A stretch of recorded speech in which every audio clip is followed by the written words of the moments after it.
Hear this real quick. A guy who runs Yard House restaurants across Southern California, 23 years with the company, director level, picks up a phone on a Tuesday and calls a rapper he's never met. Says his name is Michael. Says he's sorry. Says he wants to buy dinner for 6 or 7 people on the house at any location the rapper wants.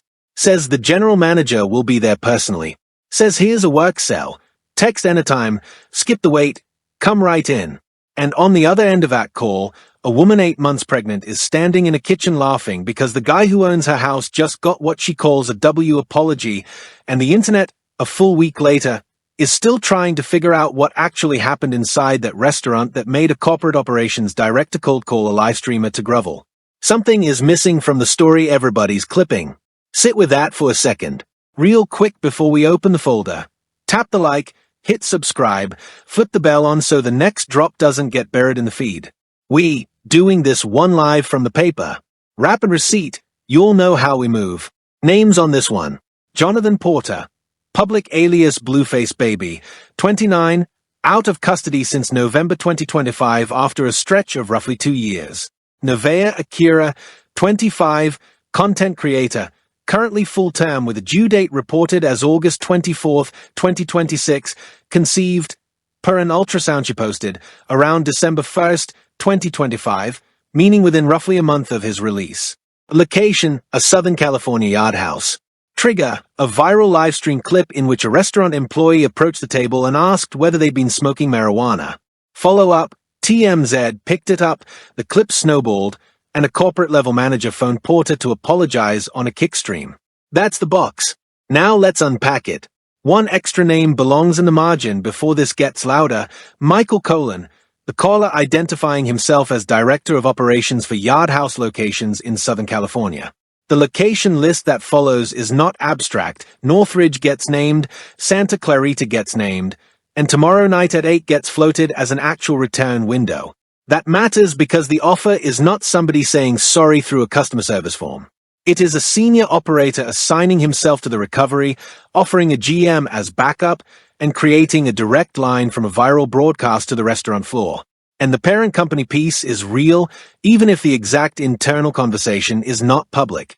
Darden announced its Yard House acquisition in 2012, placing the brand inside a large public restaurant operator with investor-facing obligations, regional leadership layers, and reputational exposure that operates very differently from one independent restaurant trying to fix one bad shift. Let's put the receipts on the table before we say a word about what they mean. Receipt 1. The call itself, recorded and streamed. The caller introduces himself as Michael Colon, Director of Operations for Yard Houses in Southern California. First sentence out of his mouth after the ID, I'm just really sorry the way that we treated you and your family that night. Second beat, it's just horrible situation in front of your family. Third, it wasn't needed. That's a corporate manager saying, on tape, that a specific incident at his restaurant wasn't needed. Not we investigating. Not there may have been a misunderstanding. Wasn't needed. Receipt 2, the offer. Colon, I would love to invite you and your family back in for dinner or lunch or whatever completely on us. My GM will be there and we will make sure that you have a great time. Then he escalates it. At any time in the future, if you're going to go in and you need a table, you just text me. Table, how many people, what time, and I will get you in a lot quicker where you're going to have little to no wait. That's not a comp coupon. That's a standing hookup with a Director of Operations. Receipt 3, the original incident, previously reported. A waiter at a Southern California yard house allegedly approached Porter and Nevaeh's table and asked if they had been smoking inside the restaurant. The clip went wide. Porter, on stream, accused the staffer of racial bias, using the phrase "blamed the black people," the framing that turned a service complaint into a national story. TMZ ran it. The Jasmine brand ran it. Art of Dialogue ran it. Receipt 4. The pregnancy. Nevaeh confirmed her due date as August 24, 2026 in publicly posted ultrasound content, with conception dated to December 1, 2025. That means the couple in the restaurant on the night in question, the you and your family colon apologizes to, is a woman visibly and audibly late in pregnancy, a rapper fresh out of prison, and her son superior from a previous relationship. Those are the Kids Potter references on the callback stream. Receipt 5, the platform. This all happened on Kick, on Porter's channel, tag 101 domination. He acknowledges it inside the same call. How did they find out? It was viral. Chat. I was streaming it. You know TMZ posted it. That is the operator on stream telling his own audience that the reason a corporate director is dialing his cell is not the incident itself. It is the amplification of the incident. Receipt 6, the mission statement, because it lands before the free meal does. Says Yard House is about hospitality, creating experiences, and making people happy at the end of the day. That language is not a finding about the server, not a conclusion about the smoking allegation, and not a public policy announcement. It is the brand speaking in its own preferred nouns: hospitality, experience, happiness. Flatly, those are recovery words. Receipt 7, the scheduling choice. Says, whatever you want, offers a card as one route, then explains he would rather know the day and head count so he or the GM can stop by and welcome Porter personally. Porter answers that he would appreciate meeting and shaking his hand. 6 or 7 people. Tomorrow night is on the table. Nothing hidden there. The proposed remedy is not merely financial, it is designed to be witnessed in person. Receipt 8, the line that changes the shape of the episode. After the call, Porter does not say the company denied the problem. He does not say they ask him to take anything down. He says, just like we recorded Yard House not doing the best, I would love to catch their best moments. That's why I let them reach out and share it with you guys.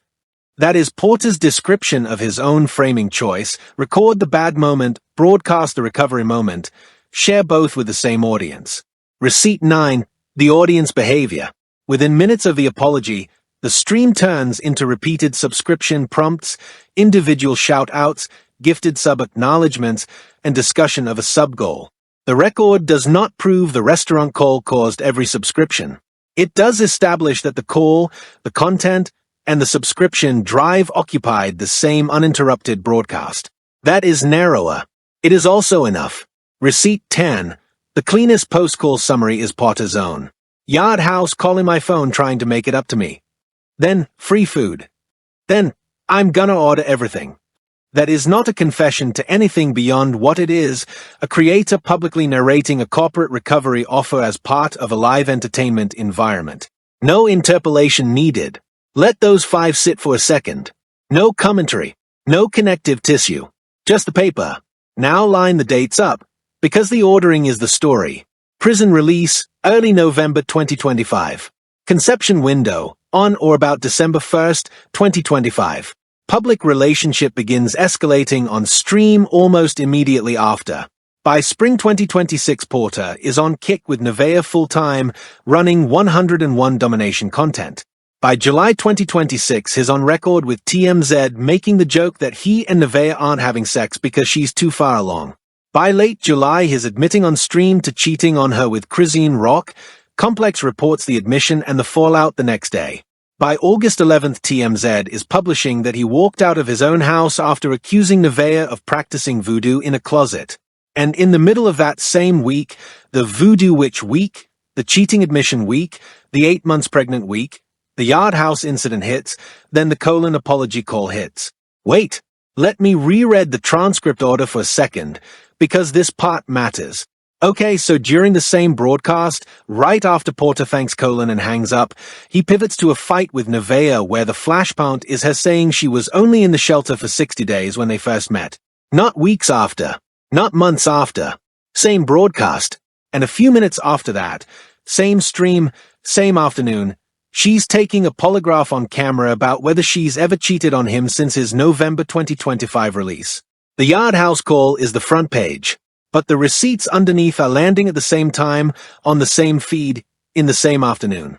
That's not a Yard House story. That is a Yard House story stapled to a relationship story stapled to a pregnancy story stapled to a monetization story. Kick pays on engagement.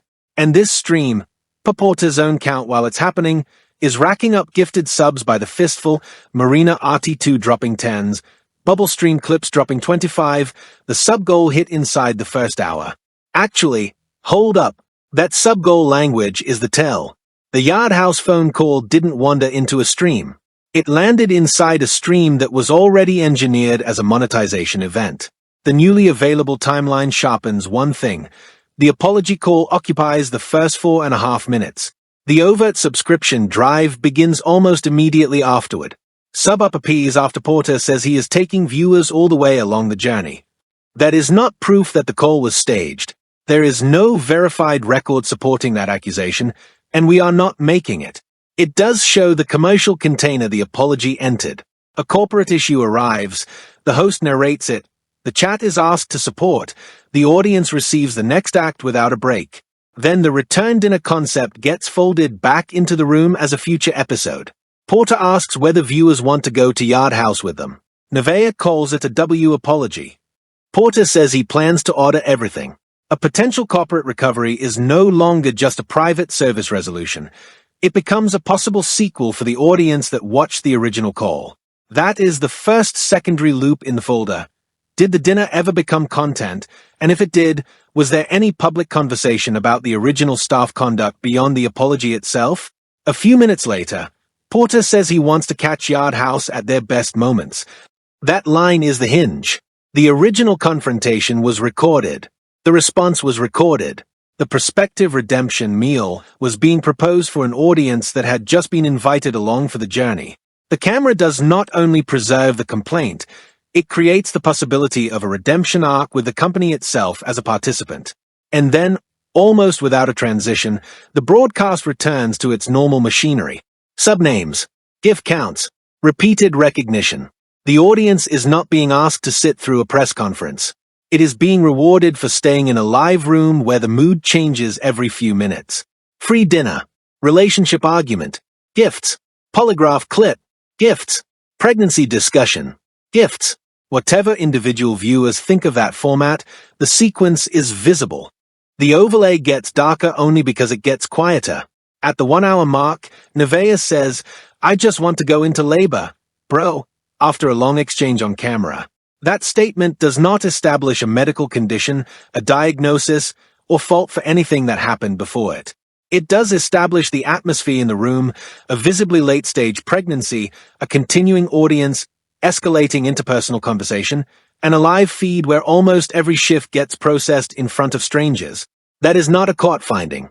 It is a camera finding. So the hidden mechanic is not some secret conspiracy. It is simpler and more durable than that. A service complaint can be real. A corporate apology can be sincere. A creator can appreciate it. A live stream can still turn all three into an ongoing product at the same time. More than one thing can be true, and the cleanest public version of this story only has room for one. If you spotted the exact moment the call stopped being an apology and started becoming a second episode, drop the timestamp. Not the loudest moment. The first structural one. One sentence from colon. Zoom on this. I've been with the art house for over 23 years, and I got to tell you that is a class operation. Never mind the art house slip. That's a phone MIC look at the sequence. 23 years. Class operation. Big mistake. Want to make it up to you. That is a scripted corporate de-escalation flowchart being read out loud in real time. Length of tenure establishes authority. Brand affirmation protects the parent. Concession creates the pivot. Restitution closes the loop. That is not a manager improvising. That is a Darden playbook. Yard House is owned by Darden Restaurants, being executed by somebody senior enough to know it cold. One line from the transcript that everybody scrolled past. Porter, right after the call ends. How did they find out? Was viral chat? So I had one donation. I was streaming it. You know TMZ posted it. Everyone posted it. I don't know why it was a big deal, but I guess we'll take it. Read it twice. He is telling his own audience that the mechanism that summoned a corporate apology was not the treatment inside the restaurant, it was the traffic outside of it. He is describing the leverage he holds on tape without describing it as leverage. That's the receipt inside the receipt. One audio detail. When Colin offers the choice of location, you want to go to Northridge. Cool. You want to go to Santa Clarita? I can make it happen. Porter's cadence flips. Up to that point he'd been polite, almost soft. The second location becomes negotiable, his voice tightens. I prefer you to be there so I can meet you and shake your hand. I like the way you conduct business. Translation, In plain English, I want the man in the suit at the table when the cameras come back. This isn't about dinner. This is about staging the second scene. One behavioral pattern. Count how many times inside a 20-minute stretch Porter redirects the conversation back to his partner's history. The shelter, the sucking, the 25 years, the resume.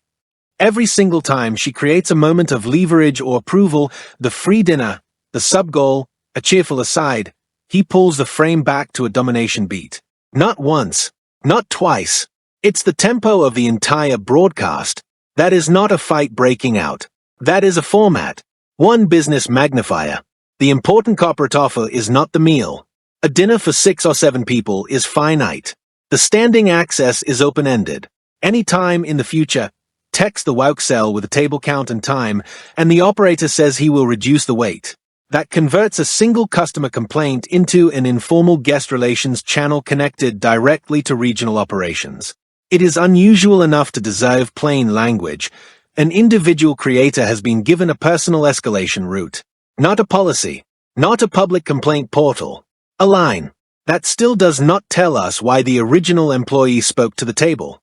The transcript contains the apology, not the employee's version. It contains the offer, not an investigative report. It contains Colin's assessment that the experience was wrong, but not a detailed determination of intent. That distinction is not nitpicking. It is the dividing line between what the clip proves and what the clip invites audiences to assume. Now pull the camera back and look at the exact tonal jump. The call ends. Shout out to Yard House for trying to recover. Then comes the baby ears bit, then 101 domination, then free food, then a promise to take viewers on the whole journey, then the first serious sub-push. That is the digital magnifier. The apology never gets an isolated moment to settle. The format absorbs it immediately. Okay, I have to say something about this part specifically. The word recover is doing a lot of work. Porter does not say Yard House has fixed every issue. He does not say the worker was disciplined. He says they are trying to recover.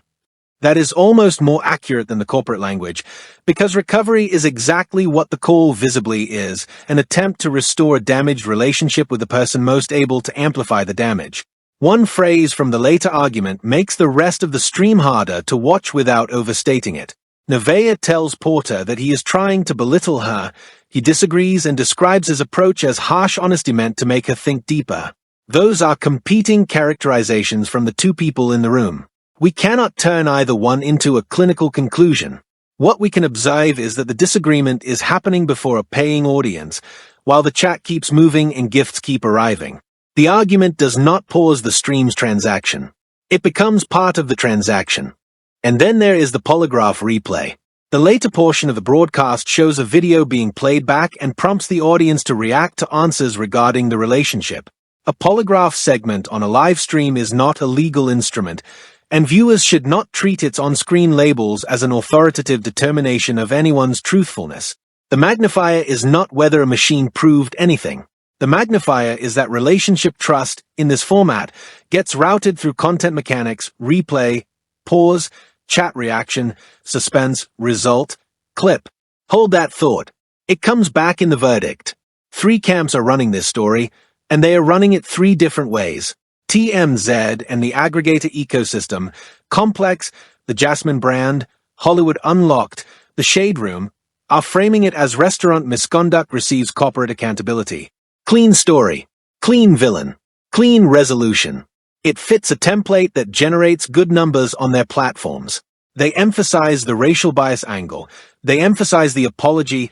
They don't spend a lot of pixels on the fact that the same person receiving the apology has been the subject of 5 other viral stories in the last 3 weeks. The Kick community is running it as W for the streamer. Free food. Screw kid. Now I'm going to let him free food. The comments cluster around the win.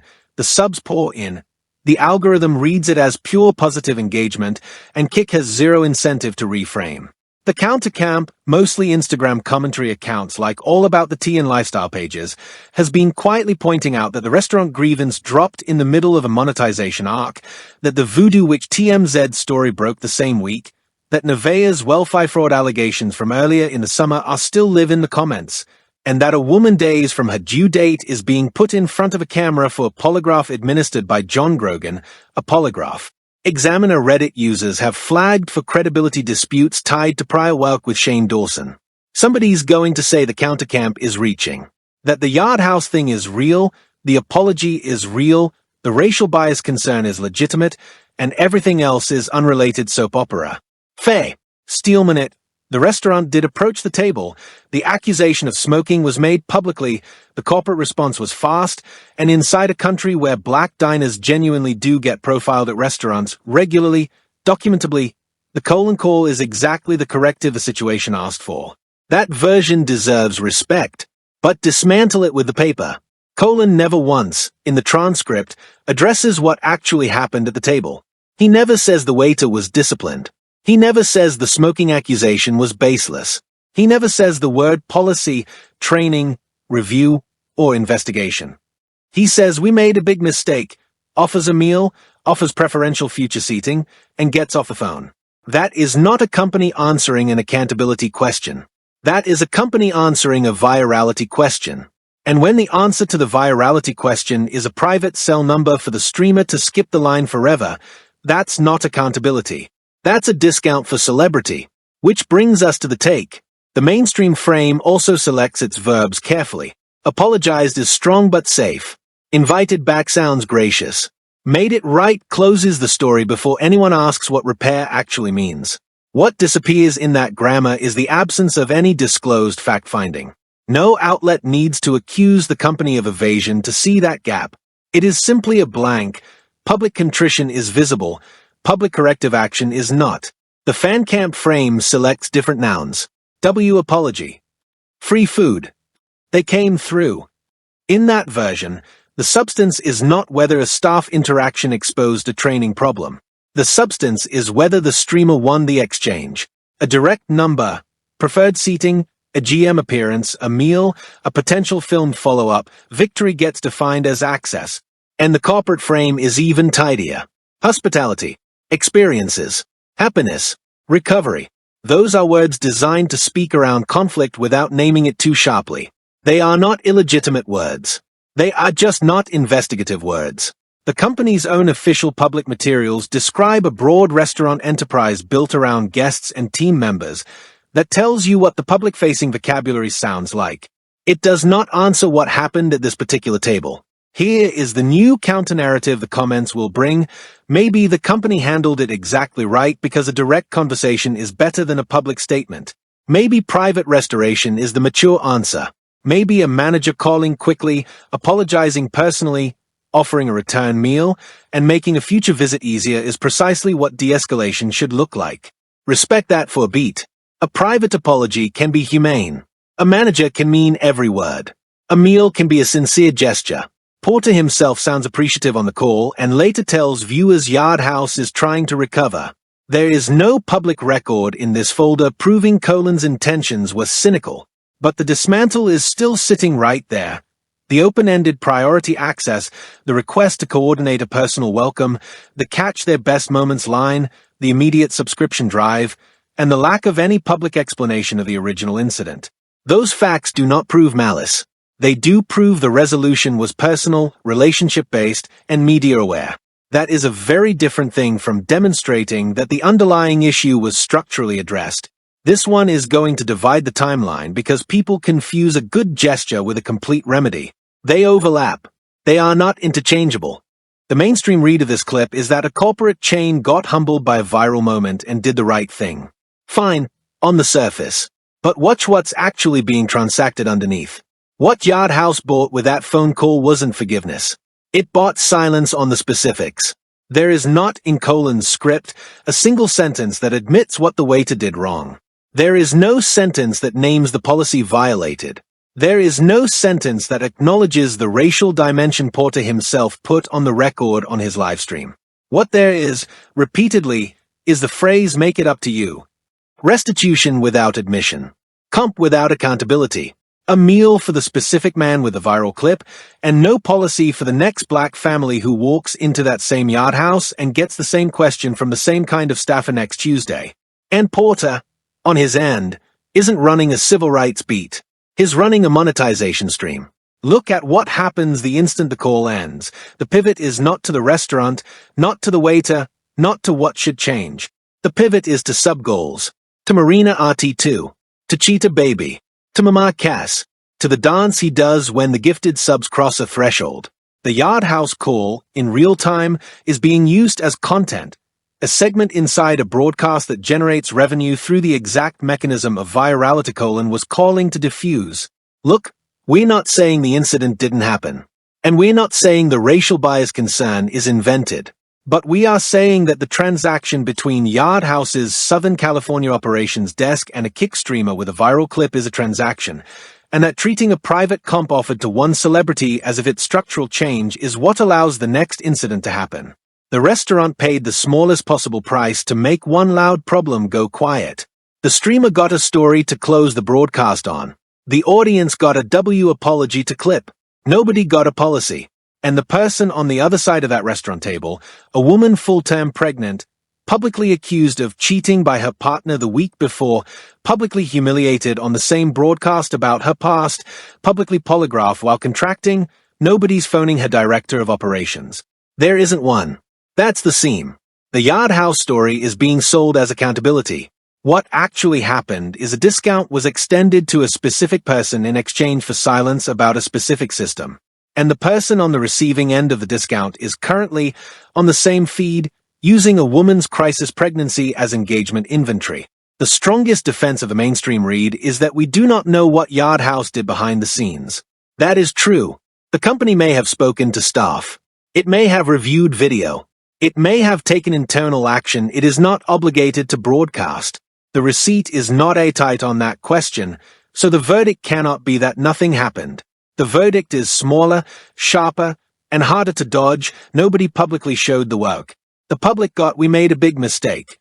The public got an offer. The public got a cell number. The public got preferential future access. The public got hospitality and creating experiences. What it did not get was a description of the actual problem, a public commitment to prevent it, or even a sentence that could tell another guest what has changed. Meanwhile, the person the apology reached immediately converts the moment into a running show. He says the story went viral because he streamed it. He says he wants viewers to see Yard House at its best. He announces the dinner as a future possibility. He shifts to subscription energy. That does not make him responsible for an employee's conduct. It does make the clip more than a customer service story. It becomes a lesson in who receives repair in the creator economy. The person with the microphone gets direct executive access. The person with the audience gets a redemption episode. The person with the clip gets the future reservation channel. The person sitting beside him gets placed inside the same content machine while trying, more than once, to say that the conversation is hurting her. That is not a legal allegation. That is a plain reading of the footage. Sharp jabs, in different registers. Corporate, Yard House's Darden playbook worked exactly as designed. It always does when the offended party is famous. Try walking in without the kick account. Report back. Sympathetic. Porter probably genuinely felt disrespected in that restaurant.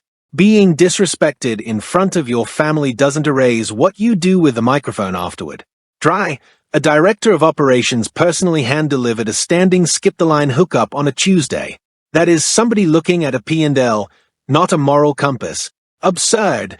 The most professional, articulate, prepared human being on that entire broadcast was the guy on the other end of the phone apologizing for a restaurant. Cutting. You can spot who the actual product is on that stream. It isn't Yard House. It isn't Porter.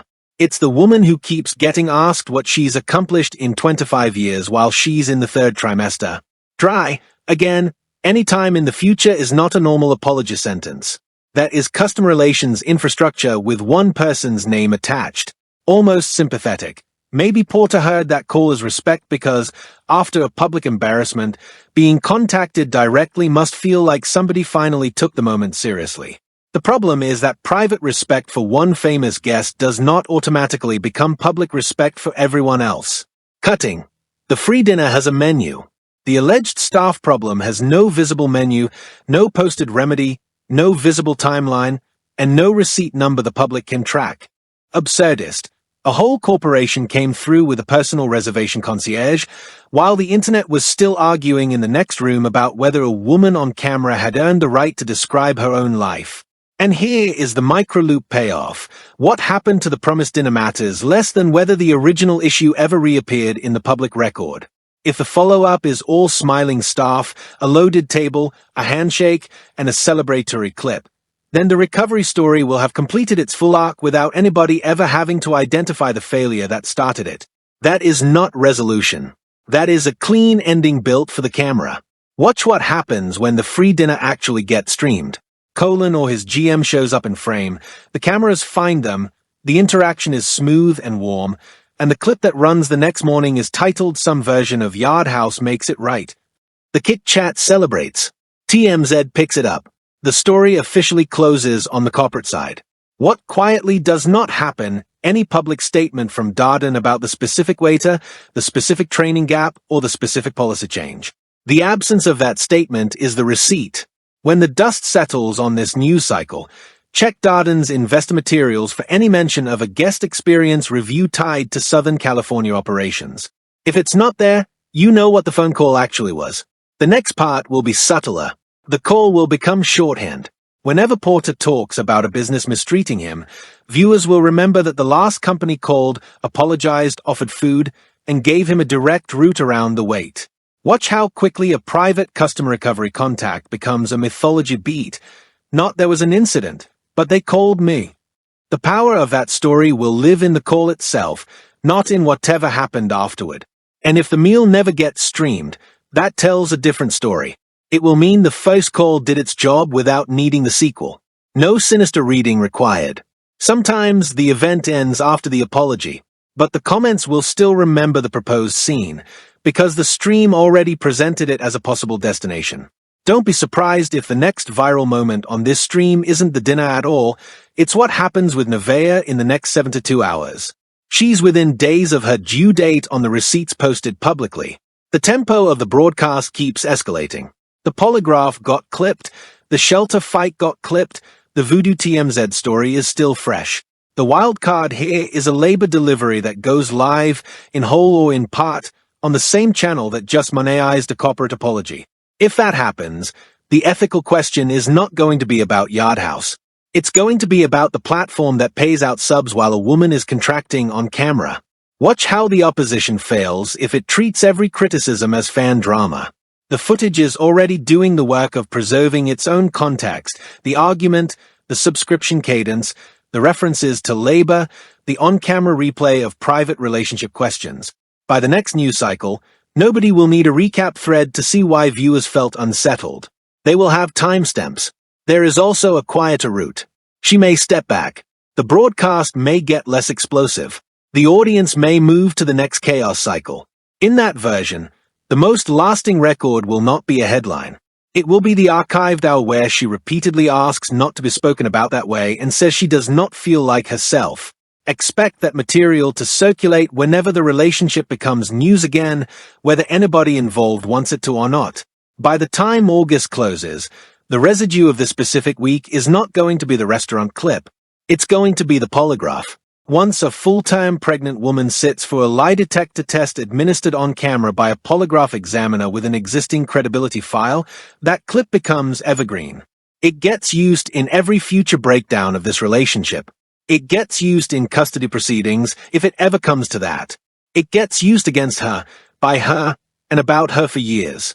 The Yard House call will be a punchline. The polygraph will be a document.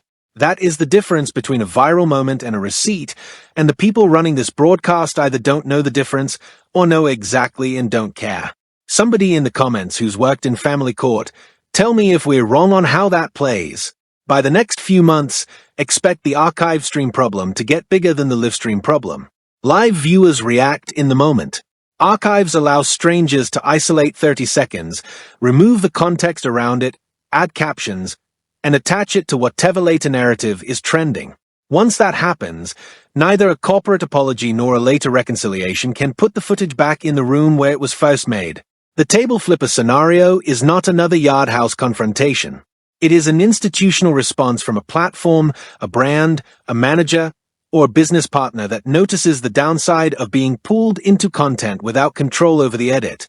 Once that realization hits, watch how fast future apologies get routed through statements, representatives, or formal guest relations channels instead of a speakerphone conversation on stream. The 5U aftershock is simpler. The people in the clip may move on. The restaurant will still sell bay. The streams will keep generating new episodes. But that one phone call will survive because it shows the new hierarchy in miniature. A viral creator can pull a regional executive into a private line, and a personal conflict can sit beside that corporate response without either one canceling the other. The archive will keep asking the same question long after the meal is gone. Who got repaired? And who merely got recorded? The paper is in front of you. A corporate director apologized for the wrong thing to the right person, a viral clip bought a specific man a specific meal, and the woman at the same table paid a bigger price the same afternoon. Remember what we said up top? Something was missing from the story everybody was clipping. Now you know what. Like it, subscribe, flip the bell on. If you've got a receipt the team should see, drop it in the comments. We read them. Next case is already in the folder. Wrap and receipt, out.